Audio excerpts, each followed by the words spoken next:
There are at least 26,000 sex workers in Sierra Leone.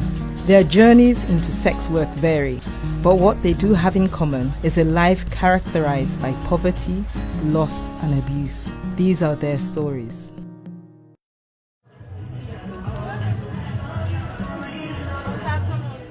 During the war, my mama died, my papa died. So my auntie will be there too. And they treat me. So me back, I give up, I come on the streets. Let me take a Ebola and I make myself come on the street because mama no dey again, papa no dey again. Mama be there, papa be there. But all they can't die by this Ebola. Person not there for take care of me.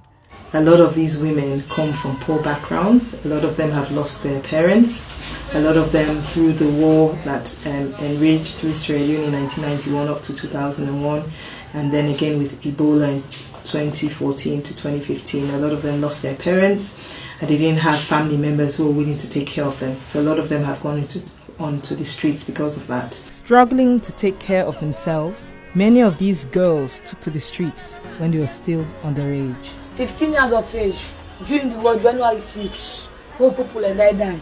Mama and papa, because I have a sister like granny. And mama and papa with me, papa and brother, all people and died. So I've been like 15 years of age, so small. Me many sector of the women as well as state. 15 years. But I'm not going to take care of you and I make her join this team. So nobody gave me hand too much. I'm not glad you had to see me compete in the school. When you go, I want go school. When I'm 12 years, I applied to go school from Tugula and go school. And time took me up my black and not to wake out not to put me school again. All the same because I go school, maybe I can't go school, but now say we have to go next week. We see young girls who have no option but to go into sex work to pay for their school fees, to take care of their families, to take care of the unwanted children that they end up having because of the sex work. We have about 150 around this area, not here. Yes, here you can have 60 commercial sex workers. And when you walk around the other area, you can have like 60 again. And around the street, you can have more than 80 commercial sex workers. We are many in this area. There are no accurate figures as to how many sex workers there are in the country, but organization MOVE has made an estimate that there are 26,000. I can have like 30 condom. I cannot do flesh in seats. That's why my body is good to look. I don't have rash, I don't have no scabies. They face really grave dangers. I mean, the first danger is obviously from their clients. Their clients can be brutal to them. They suffer a lot of violence. Their clients also have the ability to give them sexually transmitted diseases. Also, we made this get sick, so they pay beaucoup money for little no more. They make any 2-3 days. I go to doctor. Any 2-3 days, I go to doctor. They check me. I take treatment. When I make one police get and then picking there and then teenager there because the sickness where they boku they gonorrhea that syphilis HIV and they boku na get some woman and they me do the leg na so like balagba go see face fresh outside fresh but me do leg the like balagba we pack it. HIV day, gonorrhea day, all kind bad sickness. Look this sick they pass Ebola. You don't know. Maybe then they don't get Ebola, you don't know. You go tamp out, you they die. You left your poor family there. Per month, I buried more than 10 young ladies every month. Most of them died in the middle of the street at night. But we picked most of them in the dustbin. The last time a lady was dumped in a dustbin by her boyfriend, that time the lady is not died yet. They died from HIV, they died from cold, that is bronchopneumonia. And most of these people that are dying are within the age of 13 to 26 years. As a really in the street, I forget about you. But I really let people survive. If you die now, Sex workers often face violence on the streets, and on some occasions, they have been raped and killed and left in the beach areas. We've heard about deaths of commercial sex workers. They've been killed, some are found dead especially around Lumley Beach area. We are still waiting to hear from the police, even though some of these deaths have taken like 2 or 3 years, up to 4 years. We are still waiting for them. Since we started January, roughly we have, I think, at least 15 to 20 of them die from violent death, like rape. The time I get the belly, I guess that's the man in the way they call me. And they use me and they pay me. For me, and they beat me again. Cause me no type of cost for the way. For some man and they beat you. They can use you back and beat you. And the devil na do. When you talk, they take left. So when you talk, they choke you. Like sometimes guy they can't take you, say okay, they go give you 50. When I go, you need give the money, they beat you and use you. Beat you, they pay you, they take all to you and you back. For them to report their client, that I met with this client, we arranged at a particular amount. He didn't give me the money, then he hold me and beat me up. But it's not easy for them to report. I don't know what happened.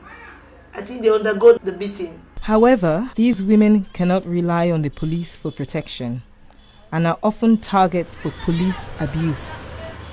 Advocacy is a legal aid organization, so our primary role is to provide paralegal services to these women who come into conflict with the law. So our role is to try and intervene initially at the police station to get them out on bail or to have the charges dropped. But apart from that, we try also to do preventative measures to teach them about their rights. The reason they beat me like slave day. When they kill me, then they beat me, they drag me. They do this 150, 2 quid, 3 quid. 4 quid. Every day they complain about the police, what the police are doing them when effecting their arrest, and even after arresting them in the police station, he said the police are asking for certain amounts of bail. Because as an ex-officer, I know what the police is capable of. I know what the police can do and what they cannot do. And in my own work for now, bail is free. The police there, where they kill we if you not get money. That's the little too, they left free. Or if you get valid, they pull on our hand. Or if you get money, as the only they begin charge that to you, they take the money in your hand. Police will arrest commercial sex workers and then release them after they've made use of them. Some will even venture to have sex with them and then extort money from them. And that is a human rights violation as well as an abuse. Because they arrest them at a time when they know that they've gathered a lot of money and they will just come and say you are under arrest. The worst thing, we don't come off any money, they also you don't suffer all night. The policeman can only no money, go bail say 100,000. Money 30 they go eat, nothing. They left you back for hungry, they don't have to pass anything. Like it costs you for money, and it costs we. Or if you don't get money and they say, they don't go lay down with you. If you not do and follow it out there, then they put you inside cell. Most of the crimes that the police have levied on these girls has to do with loitering. And our own line of concern here, why is the police so keen on the commercial sex workers, the ladies, and they don't go out for even the men who are in the trade as well? Past tense. For loitering no more. I don't go jail, I don't go born with the kid. They say, one boy they go kill one policeman, so now all in that area they go get a wall, I think I believe 8 months, and I go to tabone. Side jail. Boy picking up on the side jail. So the very people who they should be able to run to for assistance if something is going wrong are the very ones who also tend to commit violence against them. They beat me, they slap we chair, we close them, you know, harass me. They harass me, they do all kinds of things to me. Get sex with me, you know. So it's bad, shameful, bad, not fine. When you arrest somebody for loitering, you bring them to the police. Why can't you charge them? Rather, you demand for sex. And these are most of the accusation from the ladies. That most of the time, the police will demand for sex from them. They will take their monies from them. And it has become a pattern. In September 2016, Advocate brought the allegations to the notice of the police for action. Advocate intended to bring to our attention some of the stories they have had regarding commercial sex workers' encounter with the police, so that we will take a look at it. We are not saying it is true, but in the event it is true, then we need to act more responsibly. The law does not say you protect only the well-behaved. Even those who misbehave, we still have the responsibility to protect them.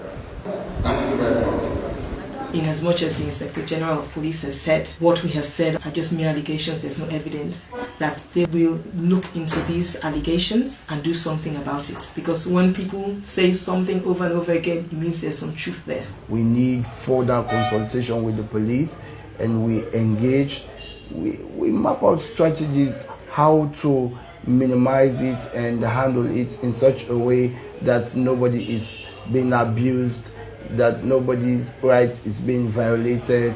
If they were really concerned about this illegal activity, they would take further steps when arresting them, maybe to even find ways of getting them off the streets, find out why are the young girls on the streets and see if there are other alternatives. Involve the Ministry of Social Welfare in coming up with programs for them, but nothing like that has been done. Many people in Sierra Leone think that commercial sex workers can earn a lot of money or that they enjoy the lifestyle, but most of them feel ashamed of the work, and many of them have children and families to support, so leaving the sex trade is difficult. Not to buy which are common as streets, not to life anyway, but not so no afford do because I don't get nobody where they go to. I don't get nothing. I don't get nobody where they help me. So I get for do for get me yourself. I get for do for pay me houses. And I get for do for buy for me picking. My mama dey in a village. My brother and me one. Nobody, my papa don't die. It is a way of livelihood for a number of people in the country. So government has the responsibility in respect of whatever way it is being viewed to protect and promote their human rights. And we must be serious to come together and start to address these issues. If we don't come together to address them, then as a country, we start to lose a lot, because these are the women and the future of this country. People will face no matter sell. The Abacha streets, I make no for say the also. Women and also are the also. Because no graduation, me pick a can mix with the shame habits, the future I go bad. So I make if I walk at the lana. But if I not learn, I will kill for more than me. So we call upon the Ministry of Social Welfare and other organizations that work with social welfare to look into this issue so that they do not continue to engage in sex trade that is so rife with dangers. And it's a multi-sectoral approach. Everybody needs to be involved, the community, the government, and even the women, to say what is needed to get them out of this commercial sex work, so that at the end of the day, all citizens of Sierra Leone, including sex workers, will be able to contribute to a productive state. When right now the life I live, not to find life. Because me no not to find life. I dey shame saying can reach songs. I dey shame me. A mother, responsible woman, and host with a man and picking. So I feel saying I'm your choice then they do something, learn something. No, but not to my choice for going to streets and net, can money. To my choice then. Sex work remains illegal in Sierra Leone, and it can therefore be difficult to challenge the way these women and girls are being treated in the legal system. There is no easy solution, and as long as poverty, abuse, and human trafficking continue, women will be forced onto the street. We would like the government to look into the issue of sex work and to meet their international obligation to protect the rights of these vulnerable women and girls.